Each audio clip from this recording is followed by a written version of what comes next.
Cyber నేరగాళ్లు ఎప్పటికప్పుడు కొత్త ఆయుధాల్ని సిద్ధం చేసుకుంటున్నారు. టెక్నాలజీ రంగంలో వస్తున్న మార్పుల్ని అవగాహన చేసుకుంటున్నారు. కొత్త తరహా నేరాలకు పాల్పడుతున్నారు. పోలీసులు కూడా ఎప్పటికప్పుడు నేరగాళ్ల కదలికల్ని గమనిస్తున్నారు. ప్రజల్ని అప్రమత్తం చేస్తున్నారు. తాజాగా పోలీస్ బాస్ సజ్జనార్ ప్రజల్ని అప్రమత్తం చేస్తూ ఓ ట్వీట్ చేశారు. ఇంతకీ ఆ ట్వీట్లో ఏముంది? సైబర్ నేరగాళ్ల కొత్త విధానం ఏ మేరకు నిరోధించే అవకాశం ఉంది? Let's watch the story.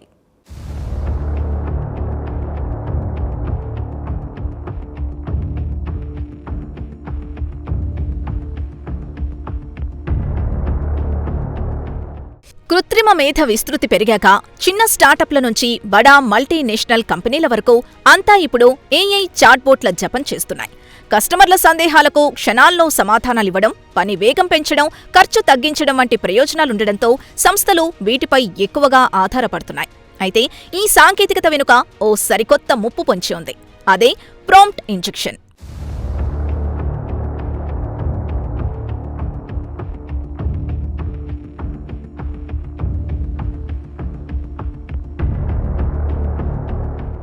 అసలేంటి ప్రాంప్ట్ ఇంజెక్షన్ అంటే ఏంటనే విషయాన్ని కూడా సజ్జనార్ క్లుప్తంగా వివరించారు. సాధారణంగా ఏఐ పనిచేయడానికి మనమిచ్చే ఆదేశాల్ని ప్రాంప్ట్ అంటారు. సైబర్ నేరగాళ్లు ఈ ప్రాంప్ట్లనే ఆయుధంగా మలుచుకుంటున్నారు. ఏఐ మోడల్ని తప్పుదోవ పట్టించేలా, ట్రిక్ చేసేలా, కీడు చేసే ఆదేశాలిస్తున్నారు. వీటినే మలీషియస్ ప్రాంప్ట్స్ అని అంటారు. క్లుప్తంగా చెప్పాలంటే ఏఐని మాటలతో మాయ చేయడం. ఇలా ఏఐని కన్ఫ్యూజ్ చేసి సాధారణంగా బయట పెట్టకూడని సంస్థల అంతర్గత పత్రాలు, కస్టమర్ల రికార్డులు, సిస్టమ్ వివరాల్ని రాబట్టడమే ప్రాంప్ట్ ఇంజెక్షన్ అటాక్ అని అంటారు.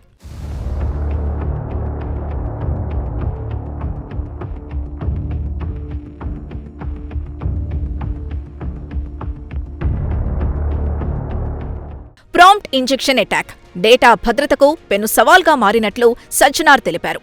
ప్రస్తుతం చాలా సంస్థలు తమ ఏఐ మోడల్స్, చాట్బోట్లను సంస్థలోని కీలకమైన సిఆర్ఎం డేటా, హెల్ప్ డెస్క్ టికెట్లు, ఉద్యోగుల సమాచారం, ఫైనాన్షియల్ రికార్డులు, డేటా సిస్టమ్లకు అనుసంధానిస్తున్నాయి. ఎండ్ యూజర్కు ఈ సమాచారం పొరపాటున కూడా కనిపించకూడదు. కానీ హ్యాకర్లు వేసే ఒకే ఒక్క ట్రిక్కీ ప్రాంప్ట్ వల్ల ఈ గోప్య సమాచారమంతా బయటపడే ప్రమాదం ఉంది.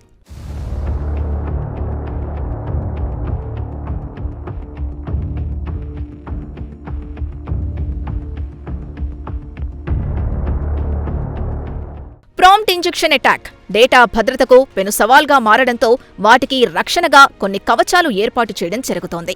గార్డ్ రైల్స్తోనే రక్షణ కల్పిస్తున్నారు.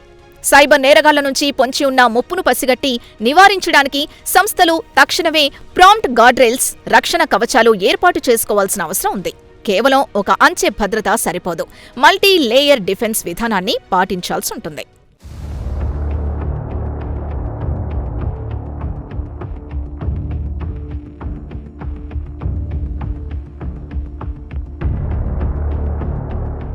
సైబర్ నేరగాళ్ల నుంచి రక్షణ పొందడానికి ఎటువంటి జాగ్రత్తలు తీసుకోవాలనే విషయమై కూడా సజ్జనార్ సూచించారు. ఏఐకి సేఫ్టీ ట్రైనింగ్ ఇవ్వడం, కఠినమైన నిబంధనలు విధించడం ద్వారా అనవసర సమాచారాన్ని ఇవ్వకుండా నియంత్రించాలి. దీన్నే మోడల్ లెవెల్ సెక్యూరిటీ అని అంటారు. అదేవిధంగా హానికరమైన ప్రాంప్ట్లను గుర్తించే వ్యవస్థను ఏర్పాటు చేసుకోవాలి. దీనినే ప్రాంప్ట్ లెవెల్ సెక్యూరిటీ అని అంటారు.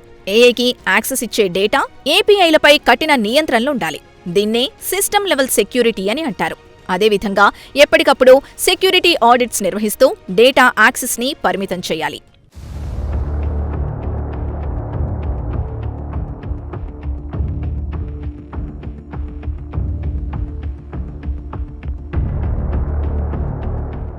సరైన భద్రతా చర్యలు తీసుకోకపోతే సంస్థల కార్యకలాపాలు స్తంభించిపోవడంతో పాటు విలువైన డేటా నేరగాళ్ల చేతికి చిక్కి కోలుకోలేని దెబ్బతినే ప్రమాదం ఉంది.